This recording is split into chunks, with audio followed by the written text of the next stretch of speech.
14, c'est le nombre de fois que Cyril Sambaka a utilisé le mot mutualisation pour appeler toutes les forces vives à se serrer les coudes afin de sortir le Cameroun du marasme dans lequel il est plongé depuis belle lurette. Dans une réflexion qu'il a voulu partager avec les journalistes au cours d'un point de presse organisé le 26 octobre 2022 dans la métropole économique, il n'a pas porté des gants pour dire que la maison commune brûle. Le président national de l'Alliance des forces progressistes, avant d'éviter ses compatriotes d'un consensus autour d'un plan d'action à court et moyen terme pour un développement efficace du Cameroun, a fait un bilan sans complaisance des 60 ans des indépendances de son pays sous les régimes Ahidjo et Biya. L'occasion valant d'ailleurs la chandelle parce que les Camerounais et le RDPC, le Rassemblement démocratique du peuple camerounais, la formation politique créée par le président Paul Biya le 24 mars 1985 à Bamenda, dans la région du Nord-Ouest, s'apprête à célébrer l'an 40 de la session de Paul Biya à la magistrature suprême. Pour le président Sambaka, en 40 ans, le bateau tangue et il n'est plus possible de détourner le regard. Qu'il s'agisse des dysfonctionnements dans la gouvernance, de la crise sécuritaire ou économique, il y a des problèmes à tous les étages. Nous avons regardé dans le rétroviseur et constaté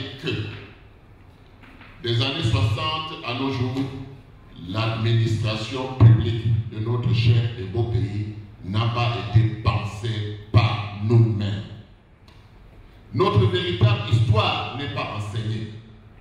Notre système éducatif n'est pas adapté à nos réalités et à nos défis. Notre économie n'est pas réaliste, pas pensée par nous-mêmes, pas maîtrisée pour l'épanouissement de nos sociétés. Il est donc devenu urgent d'agir. Non pas seul, mais agir ensemble. Le président national de l'Alliance des forces progressistes a d'ailleurs énuméré quelques gangrènes qui freinent la bonne marche du Cameroun. Il faut donc, selon lui, se faire une raison d'agir pour sortir de cette impasse. Parce que ces soldats qui meurent, cette famille endeuillée, ces inondations qui rythment désormais notre quotidien, ces digues et ponts qui cèdent, ces épidémies qui tuent sont autant de maux de l'indicible souffrance des Camerounais. Dans les ménages, le coût de la vie devient insupportable. À la crise économique se succède une crise sanitaire, politique, qui fragilise chaque jour le vivre ensemble des Camerounais. Aussi appelle-t-il la classe politique dans son ensemble, la société civile et tout le peuple camerounais à mutualiser les forces pour sortir de l'impasse dans laquelle le Cameroun est plongé depuis des années. Mutualisons nos forces pour sauver le Cameroun. Depuis notre accession à la présidence de l'Alliance des forces progressistes, nous n'avons de cesse de parler de l'urgence d'une mutualisation des forces vives de la nation pour sauver notre maison Cameroun.